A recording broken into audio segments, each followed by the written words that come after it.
Guys, it's week 4 of our lockdown painting with the Linenhall Art Centre and myself, Tracy Sweeney, live here and now from my studio in Mayo. For the last 3 or 4 weeks I've been running a workshop with you guys to look at the spontaneous kind of aspect of painting and how we can use the materials we have at home to create a beautiful piece of art for our home. The only limit really is your imagination, so you can use anything that's in your house. Obviously we don't have access to lots of fancy materials or art shops or art suppliers at the moment, so you really can create a piece yourself for your home that is worthy of hanging on your wall, that you can say you've made, you know. So today we are looking at, it's our 4th class, and today we're looking at shadows. Now, shadows form an integral part of every painting, particularly the paintings I do. I started out doing a lot of very flat kind of canvases that looked like a lot of layers on walls. I will show you an example here. So this is another quite an old piece. If you can see all the different layers, they're all created by building up layers and layers of newsprint over and over on the board. So I like to paint onto wood because it gives a lovely effect and I can start to build up different surfaces that way. So the thing with shadows is, being one of the last things that we do on a painting, shadows create depth. So it's really important for you to understand when you're painting, and this goes for landscape or still life, portraiture, whatever you like. There are areas in your painting that are going to be looked upon, and there are areas in your painting that's going to be looked through, and that's what's going to give your painting a sense of depth and mystery. Because let's face it, over time I've discovered that we can have as much kind of dynamic colours and flat surfaces as you like, but if you can create an element of mystery, a person who looks at your painting is not always sure what they're looking at, and that question hangs in their head and makes them a little bit more that sense of mystery or that sense of depth. They're not sure what they're looking at, so it asks more questions than it gives answers, and that is a lovely thing in a painting because you can really get that sense of darkness or shadow or mystery really to the piece. So we've been working on a couple of paintings over the last few weeks, and today is no different. We will look at those 4 paintings again and we'll see how we can build that shadow within those pieces. I want to just show you a piece that I have here that I did in the last couple of weeks. I'm just going to turn my camera around. So this is quite a large painting, and it's built up using, again, a lot of layers. Now for this, there's no collage in this piece. It is purely paint, and it took a long time to do. There's a lot of texture and again layers of paint applied and applied and applied over the piece, and you can see that shadow creates that mystery in it. You're not sure, are you looking at trees or a reflection or a lake? I've just also this is the piece that my boys started helping me with a few weeks ago in our 1st class. They started adding a lot of just scratches and scrapes with pencil and with graphite and with charcoal, and we allowed that to run down the canvas using water and oil and just different mediums that would allow that to drip. So it's coming together nicely. For those of you who missed out hearing me talk about it, it's a painting for my mother. She just got a new extension on her house a couple of months ago. So we're going to build up more shadowy layers in that painting over the coming weeks, which you can see on my Instagram feed. So back to the 4 paintings that we're developing here in the class. Hello, Deirdre Gallagher joining from Limerick. She's been avidly watching and avidly creating over the last few weeks. So guys, if you remember this painting, it was a large square board. We built up some texture on it with a lot of PVA glue, and at the time the only kind of thickening medium that we had to build that texture was some tile grout. So we put that into the paint and into the mix, put it on, it set. We came back to it then a week later, and we used PVA glue and some paper with a layer on top, and then last week we did this rough kind of calligraphic kind of mark on top of it, and I've been scratching into it using a paint scraper. You can use chisels, you can use screwdrivers, whatever you have at home, to get into that board and start to pull back that layer. Now at this point in time, someone is going to ask the question that they inevitably do, which is, how do you know when a painting is finished? So in relation to the work that I'm doing here, the acid test for me is, I could leave this painting, as you can see, there it is now in all its glory. I could leave this painting as it is now. Maybe it's finished, maybe it's not.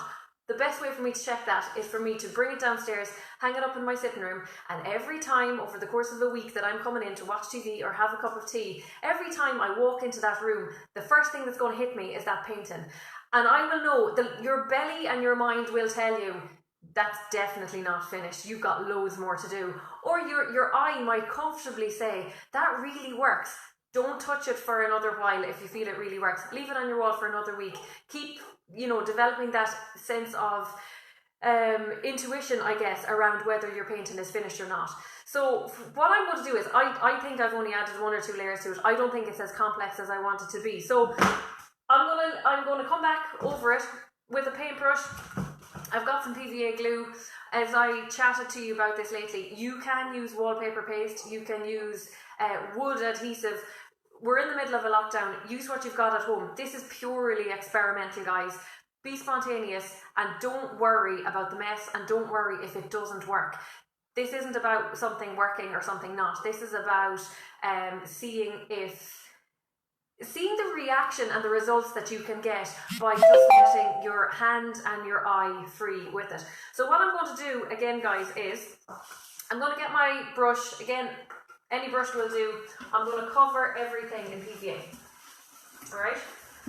So I have to say, from scratching into this over the last few days with my my Stanley, I can see that the last layer is stuck really firmly down. Because what we will do is, when the final layer goes on this, whenever that will be, we're going to come back and we're going to put an industrial varnish over it. Again, depending on the materials you're using, you can invest in an art grade archival kind of a varnish, and that will work fabulously too. But right now we don't have access to it, so to me the important part is the creating, not what the final result is going to look like. Sometimes we get lovely results just from using some of the materials that we have, and again, this can also allow you to have a lovely piece for your home without having to go to the expense of buying a piece, but also the aspect of creating and having a conversation piece in your house is really the key here. You want to be able to discuss with people why you made this. Maybe colour is important to you. Maybe you realise that you started off this painting because you loved a particular colour, and that's actually one of the best things I find when I'm starting paintings. Sometimes it can just come from a colour. Like, I would look at old walls, I would look at graffiti, and I would see how one colour reacts with another colour, and that will inform my sense of decision about what colour is going to go on top of another colour. So for example, the first layer that we've done on this painting was this kind of a turquoise blue. Now I know in my mind's eye, and I know from having done this before, that turquoise, its kind of opposite colour is a burnt orange. I love putting, kind of opposing colours on top of each other in layers, because you start to get different reactions within the colours.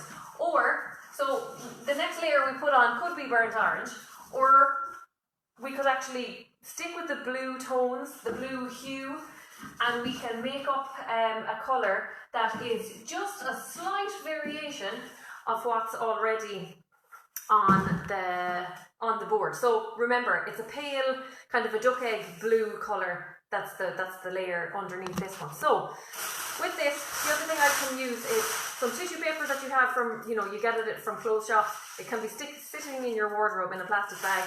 I like to use newsprint, but again, you can use copier paper, you can use old telephone directories, any newsprint type, or any paper that you have at home.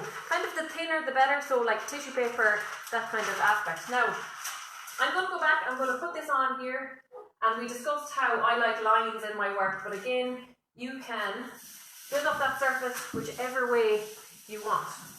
Okay, so that's one layer gone on here now, and that will dry. You can see it's starting to tear in some parts, but that's okay. And our second layer.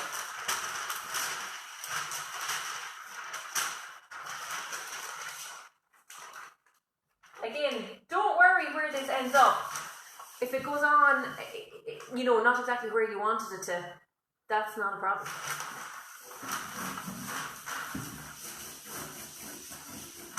So that layer is on here, and I can come back. In some respect, I'll just get a blade, but in some respect, the messier you are with this, the better it's going to be. Okay? So, we'll put this on here.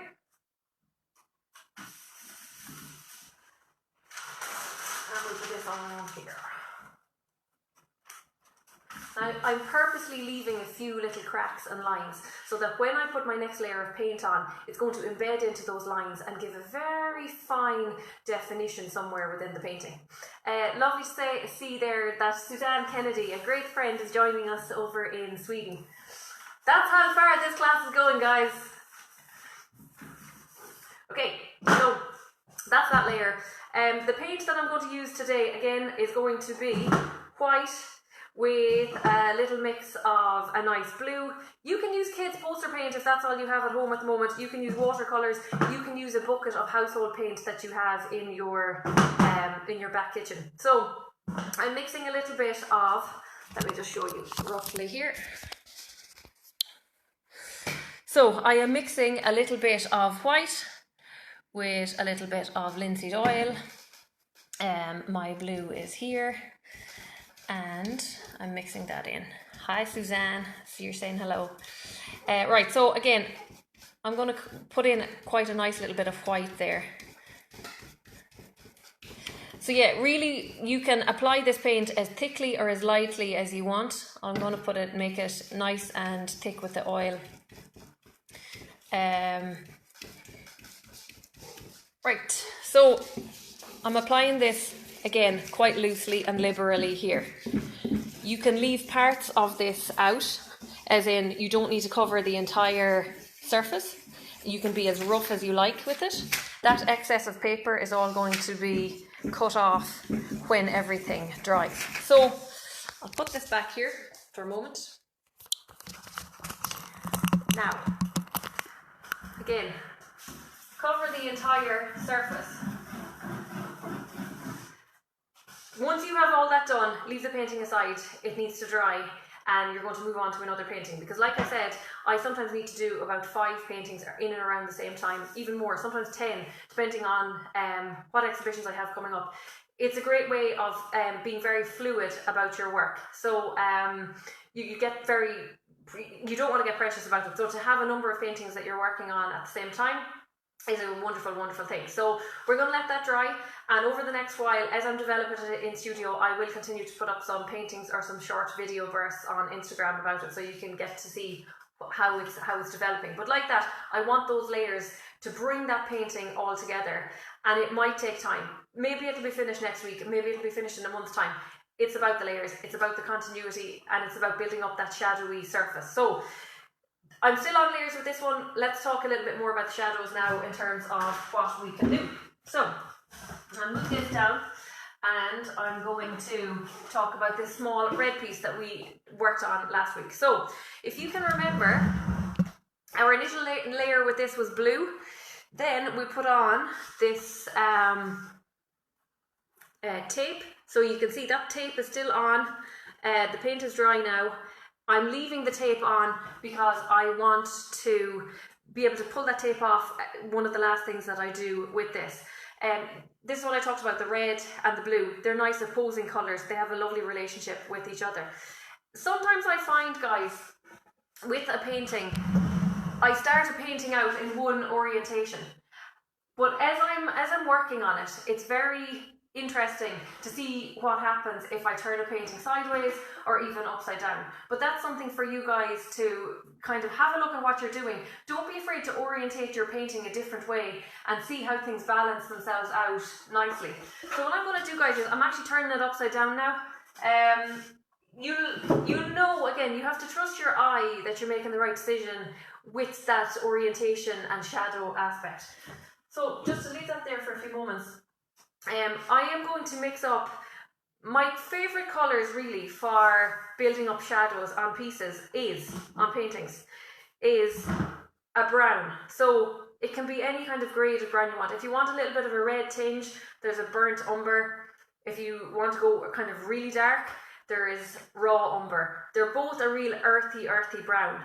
They work beautifully for making shadows, for making rust, that kind of red, old kind of tinge to it.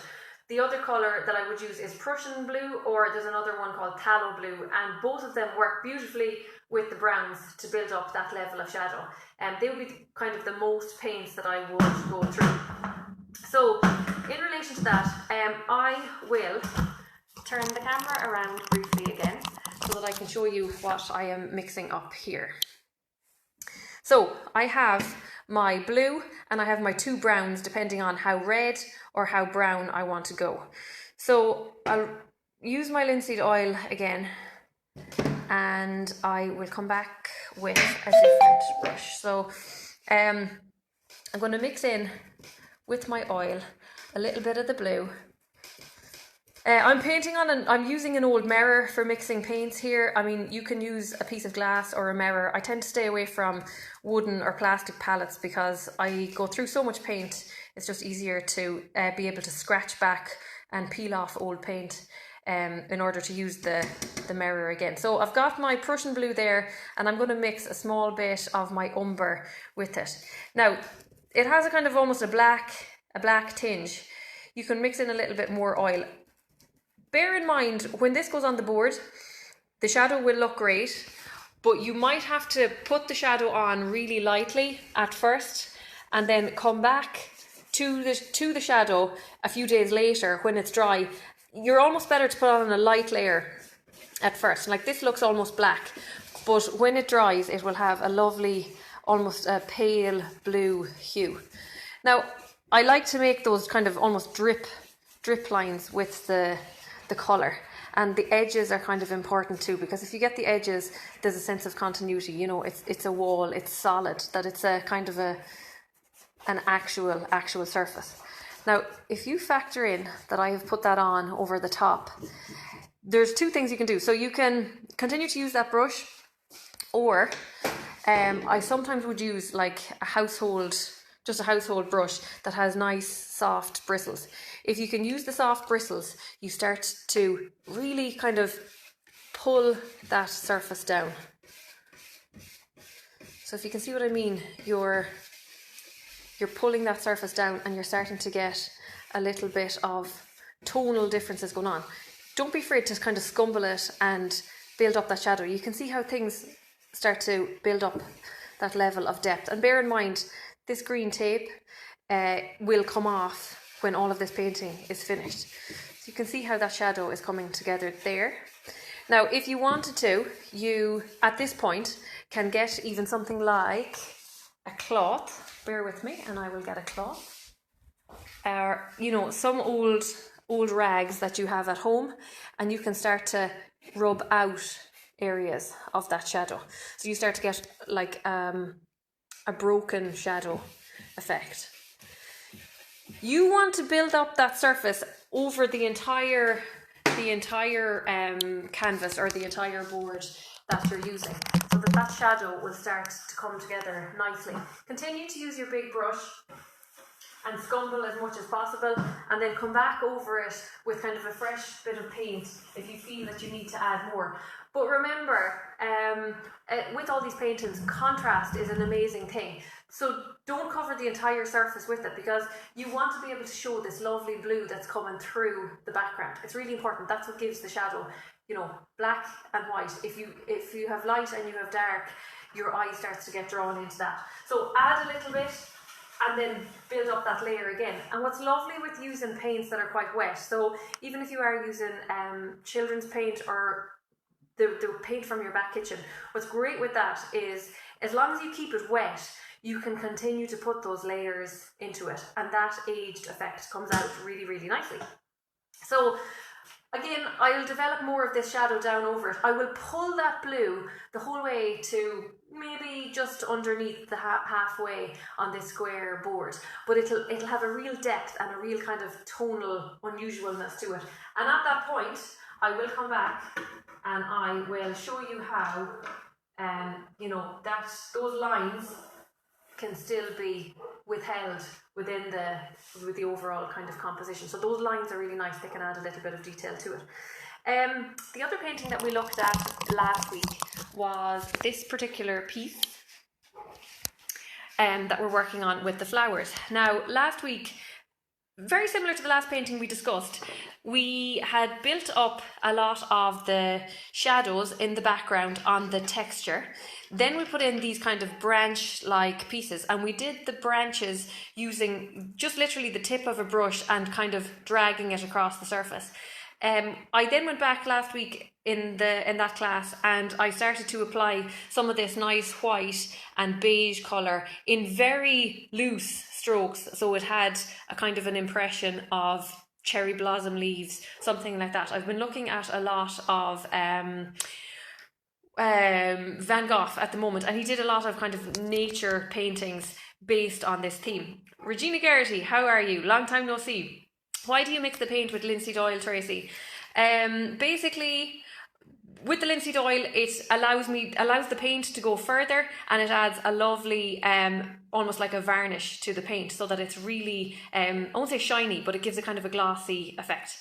So, just to go up close to this, it's quite textured, guys, and that paint, once I put on those blobs of, we'll call them flowers at the moment, I then came back with a squeegee, and I dragged the surface of the painting all the way down. I think what I actually used was one of these. So when the paint was on, we then pulled the paint down.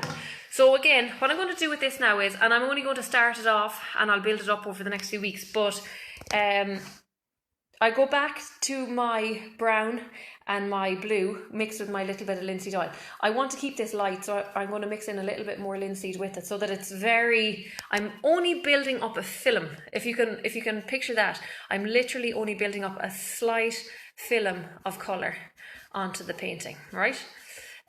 So I'll put it on the top there, and I will probably also put it on the bottom, because this is where your eye is going to get drawn to. It's what's happening in the background of this painting. Now, there's only a subtle difference between this and the colour that has gone before. It's important in a painting like this that you blend those colours very subtly and in short layers. So you might need to come back to this tomorrow and once it's dried, and build up the second layer. But that's what shadows are. So I'm going to pull that shadow up nice and gently. So it's just ever so subtle. And I'm going to move to the top, and I'm going to pull it down. Alright, so let me come back again with the brush. Now this time I might mix in, just to show you a difference. This brown is very brown. It's more of an earthy tone. This one has a little hint of a red in it. It's a kind of a reddish brown. So once you mix that in, you start to get almost like you can, if you like, almost use the brown on its own, because you'll start to get a little bit of a difference in the colours. Now it looks like I'm painting over those, but you're not painting over it. You're pulling that colour down again. So as you can see, you're starting to get a rust there. So over the next while, I'm going to build up more of these layers of rust and shadow coming down from the top and coming up from the bottom. And that will start to blend together into a really shadowy piece, but I will also leave a certain amount of these flowers quite visible, because you want to see those flowers coming out. And again, don't be afraid to dip a rag or a tissue into some white spirits or some linseed oil and wipe it back off again, because once you pull it back off, you can then add a different kind of a shadow underneath. So now we'll turn ourselves around here again. This painting is probably the closest to I feel like this painting has a lot of work, a lot of layers to go before it's finished. So it's very textured, it's incredibly rough. So again, we're going to build up shadows in the same way on that surface. I sometimes, again, do you remember I talked about the line and leaving that masking tape line in a painting? Well, if the masking tape line is there, you can start to visually leave one section without shadow and one section with shadow. Again, it's something I do in paintings. I will give you an example. So this one is developing nicely at the moment also. So it's a lot of rusted colours at the top and that shadow, that really, really deep shadow underneath at the bottom. So it's nice to see the kind of textures that can be built into that kind of rust. And again, those rusts are created with that brown kind of a tone. So I'm going to use the same paint that I've just shown you there, the browns and the blues, to build the shadow into this. This will be an interesting experiment because the texture is it's very tactile. Do you remember I scratched off a lot of the oil paint using a chisel, I think, in the first week's class? So it's going to be really, really textured, and it will be interesting to see how the paint actually sticks to that surface. So we will get into it and we'll see. And again, it may or may not work, but that's not the point. We're going to do it anyway. That's my attitude. So we're going to take the same brush again and we will put that reddy brown on it and a little bit more linseed. Again, the linseed will allow that paint to stretch a little further. If you're using a water-based paint, your linseed is actually your water. So if you're using a house grade paint, like a wall paint, use water to build the surface. It does exactly the same thing. It's just that you're using house paint. So if it's an oil based, you're going to mix it with oil or turpentine. If it's water based, you're going to mix it with water. So you can very gently rub along there. Now I'm gonna keep below the line and I'm gonna leave the top the colour it is. I really love this verdigris kind of copper colour on this painting, so I don't want to really get rid of that entirely by painting the entire thing over with shadow. So again, you'll run along the whole surface of that. You can put in a little bit more of that reddy brown because you don't want it to look too even. You don't want it to look like you've just come along with the same paint. So you can see this is much thicker than this piece that has the oil mixed into it. But let's just see what happens when we start to pull the shadow down. Again, you can see some of the paint. A question was asked last week about paint flaking off. Obviously, any painting that's going to go to a gallery or a client is not going to have paint flaking off, but I like to leave it on for now because if it dries in such a way that it's going to remain on the painting and I put my varnish on over it, then it will be sealed. And when it is sealed, it just means that those flaking parts of paint is not going to come off. So again, I'm going to just start to pull that down. So you can see already one of my favourite painters, or not painters, we call him an artist, is Banksy and his old kind of walls and his graffiti. So that's kind of my biggest influence with these kind of paintings is how do I make a wall look like the four sides of it continue past the sides of the wall. You know, I actually want my paintings to be walls. I want them to look like artefacts. So that's the one with the linseed mixed in. And this one then has more or less the brown paint applied without any mixer put through it. So you can see how that becomes it becomes a very strong piece. It becomes a very strong colour there in the middle. I'm laughing to myself because this reminds me of all the makeup artist tutorials that are online, where you have to subtly blend your eyeshadow so that you contour this. And it's not too much different actually.